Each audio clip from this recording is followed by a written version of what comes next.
একটি 12 volt DC motor দিয়ে কিভাবে একটি ড্রিল মেশিন বানানো যায়, মিনি ড্রিল মেশিন, আপনাদেরকে সেটি দেখাবো।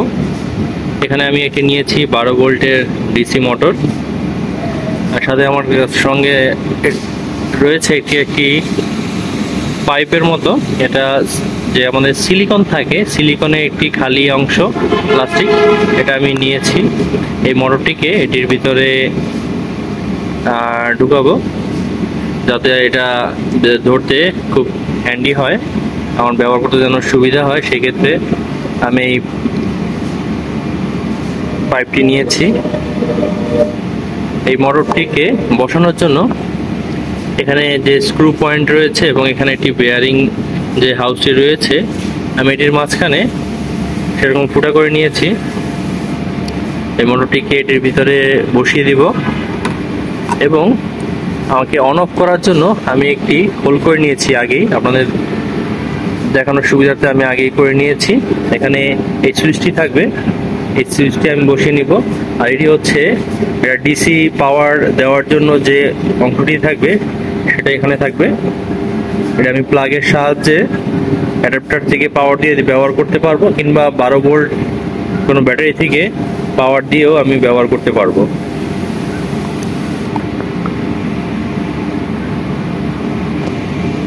আমি এখন এই মোটরটিকে এই পাইপের ভিতরে ফিটিং করে দিব।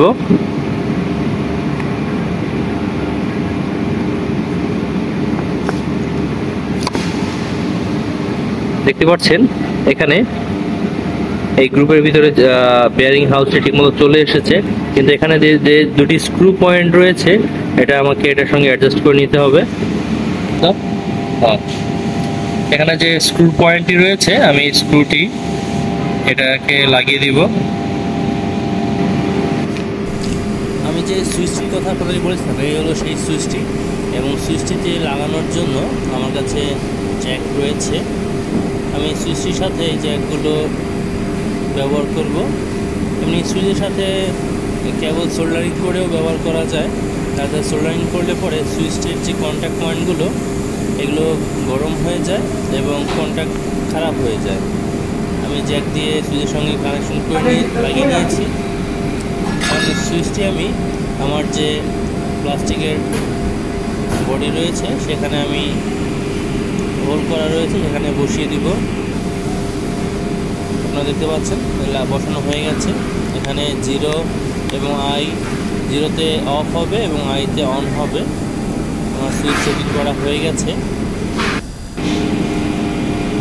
এখন আমার সামনে যেটা দেখতে পাচ্ছেন এটা হচ্ছে ড্রিল চাক।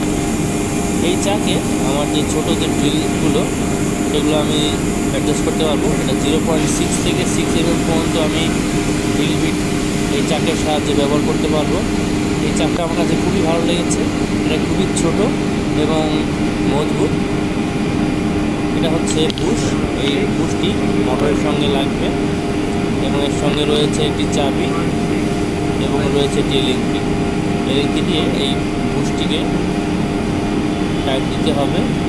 মোটরের যে শ্যাফট রয়েছে তার সাথে এইভাবে ঢুকে যাবে এবং টাইট দিয়ে দিতে হবে। এরপরে যে চাকটা থাকবে জ এটা এইভাবে ঢুকবে।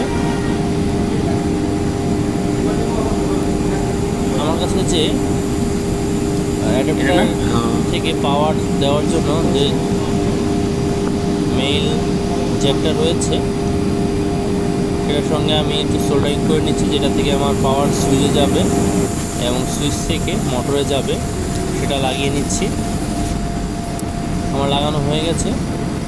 এখন দেখতে পাচ্ছেন আমি আমার মিনি ড্রিলের সঙ্গে তাকে একটি ড্রিল বিট আটকেছি এবং পিছনের কাভারও আমি লাগিয়ে দিয়েছি, আপনাদেরকে দেখাচ্ছি। এখানে রয়েছে সুইচ এবং এখানে রয়েছে চার্জিং পয়েন্ট। এইভাবে আমি অ্যাডাপ্টার দিয়ে সরাসরি এটাকে ব্যবহার করতে পারবো। আপনাদেরকে চালিয়ে দেখাচ্ছি। দেখতে পাচ্ছি স্মুথলি ঘুরছে, কোনো ভাইব্রেশন নেই, নয়েজ নেই। খুব সুন্দর মতো আমার মিনি ড্রিলটি কাজ করছে। এখন আপনাদেরকে আমি ড্রিল করে দেখাবো। এখানে আমি 8 মিলিমিটারের একটি বোর্ড নিয়েছি কাঠের, আমি ড্রিল করে দেখাচ্ছি। দেখতে পাচ্ছেন খুব সহজে একটি ড্রিল হয়ে গিয়েছে। এখন আপনাদেরকে আমি MS অ্যাঙ্গেল এটা ড্রিল করে দেখাবো। এখন আমি এমএস অ্যাঙ্গেল ড্রিল করছি। যে আমাদের বিভিন্ন ধরনের ইলেকট্রনিক সার্কিটে আমাদের অনেক সময় ফুটা করার প্রয়োজন হয়, তখন এই ড্রিলটির সাহায্যে আমরা খুব সহজেই এই ড্রিলগুলো করতে পারবো। দেখুন কি সহজেই আমি ড্রিলগুলো করেছি। এইসব কাজের জন্যই মূলত এই মিনি ড্রিলগুলো ব্যবহার করা হয়ে থাকে। অনেক সময় দেখা যায় ছোট কোনো নকশার কাজের জন্য এগুলো প্রয়োজন হয়ে থাকে। যদি ভিডিওটি ভালো লেগে থাকে অবশ্যই লাইক, শেয়ার এবং সাবস্ক্রাইব করুন।